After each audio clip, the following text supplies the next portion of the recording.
हरियाणा में 3 निर्दलीय विधायकों ने मंगलवार को मुख्यमंत्री नायब सिंह सैनी के नेतृत्व वाली बीजेपी सरकार से अपना समर्थन वापस ले लिया।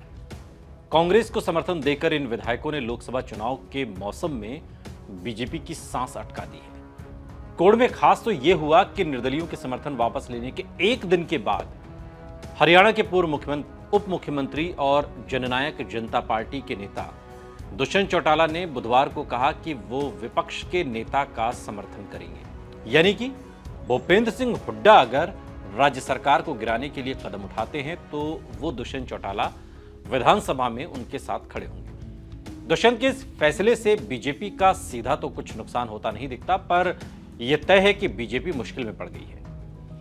एक रिपोर्ट के मुताबिक जननायक जनता पार्टी के नेता दुष्यंत चौटाला ने कहा कि बीजेपी सभी 10 लोकसभा सीटें और करनाल उपचुनाव की एक सीट जीतने की बात कर रही है, लेकिन 3 विधायकों का समर्थन वापस लेना दिखाता है कि बीजेपी कितनी कमजोर हो गई है।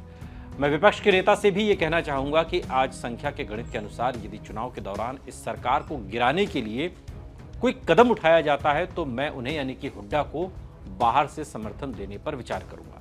ये बातें दुष्यंत चौटाला ने कही। उन्होंने ये भी कहा कि अब ये कांग्रेस को सोचना है कि क्या वो बीजेपी सरकार को गिराने के लिए कदम उठाएगी। दुष्यंत ने आगे कहा कि हरियाणा में 25 मई को लोकसभा चुनाव के लिए मतदान होना है। चौटाला ये भी कहते हैं कि 3 विधायकों ने समर्थन वापस ले लिया है।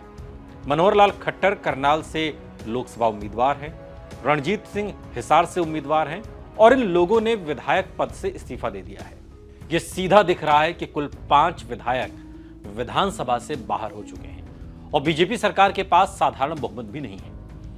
दुष्यंत चौटाला ने आगे कहा कि मैं मांग करता हूं कि मुख्यमंत्री नैतिक आधार पर अपना इस्तीफा दें। तीनों निर्दलीयों ने अपना समर्थन वापस लेने का प्रस्ताव राज्यपाल को भेज दिया है और हम राज्यपाल से भी आग्रह करेंगे कि वो राज्य सरकार को बहुमत साबित करने का निर्देश देने के लिए उन्हें एक लिखित रूप से पत्र भी भेजेंगे।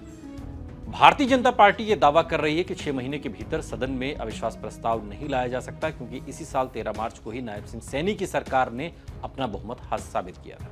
नियम है कि एक बहुमत साबित होने के 6 महीने तक कोई विश्वास मत परीक्षण नहीं हो सकता, यानी 13 सितंबर तक विश्वास मत परीक्षण का प्रस्ताव कोई नहीं ला सकता। दुष्यंत चौटाला का तर्क है कि मार्च में सदन में जो अविश्वास प्रस्ताव लाया गया था वो पिछली सरकार के खिलाफ था, जो पिछली सरकार के कार्यकाल के साथ ही समाप्त हो गया। अब एक नई सरकार है और इस प्रकार एक नया अविश्वास प्रस्ताव लाया जा सकता है।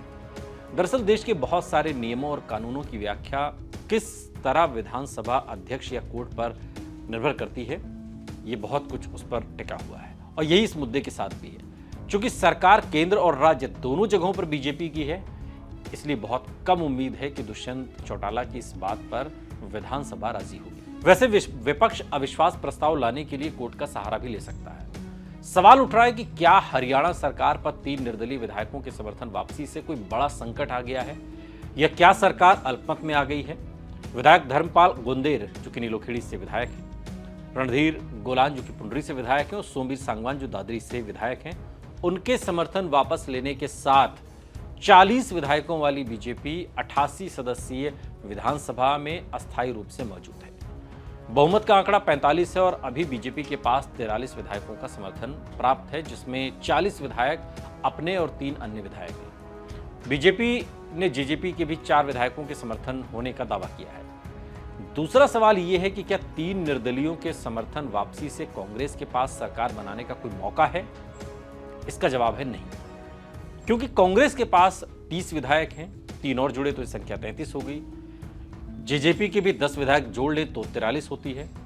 अब बात यह भी है कि क्या जेजेपी के सारे विधायक दुष्यंत चौटाला के साथ हैं, तो इसका उत्तर यही है कि खुद जेजेपी भी नहीं जानती कि कितने विधायक उनके कहने पर पार्टी के समर्थन में वोट डालेंगे।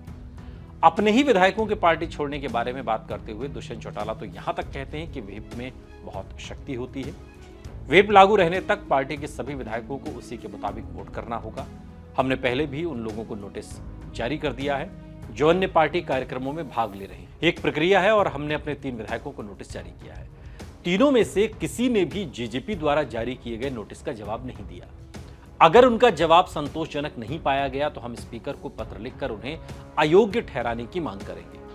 किसी भी सरकार का चलना और न चलना उसके पास बहुमत से ज्यादा उसके इकबाल पर निर्भर करता है। जब बीजेपी की हरियाणा और केंद्र दोनों जगहों पर सरकार है और इसके बावजूद अगर 3 निर्दलीय विधायक सरकार से समर्थन वापस लेते हैं तो इसका मतलब सीधा है कि राज्य में सरकार अब पहले जैसी लोकप्रिय नहीं रही। कहीं ना कहीं इन विधायकों को ऐसा महसूस हो रहा होगा कि अब ये सरकार जाने वाली है, समय से पहले अपना ठौर ठिकाना ढूंढ ले।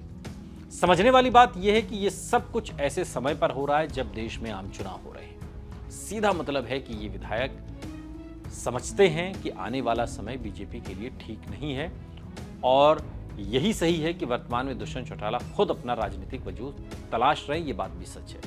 पर 3 निर्दलीय विधायकों के बीजेपी सरकार से समर्थन वापस लेने और जेजेपी का कांग्रेस को समर्थन देने के ऐलान से प्रदेश की राजनीति पर इसका असर पड़ना तय है।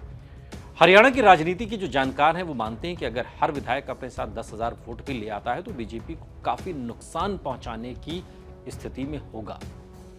जाट मतदाताओं में बीजेपी की सरकार को लेकर नाराजगी तो थी ही। अब इस तरह जब निर्दलीय और जेजेपी के लोगों को गोलबंद होते देख ध्रुवीकरण अब और तेज होगा हरियाणा में, विशेषकर जाट बहुल वाली संसदीय सीटों पर बीजेपी के लिए मुश्किल खड़ी होने वाली है। हाँ, यदि जाट वोटों का बीजेपी के खिलाफ ध्रुवीकरण होगा तो गैर जाट वोटरों का बीजेपी के पक्ष में ध्रुवीकरण होना भी तय है। और यही हरियाणा में बीजेपी के लिए संकट के बादल हैं, जिसकी एक झलक, एक ट्रेलर 3 निर्दलीय विधायकों ने अपना समर्थन वापस लेकर दिखा दिया है।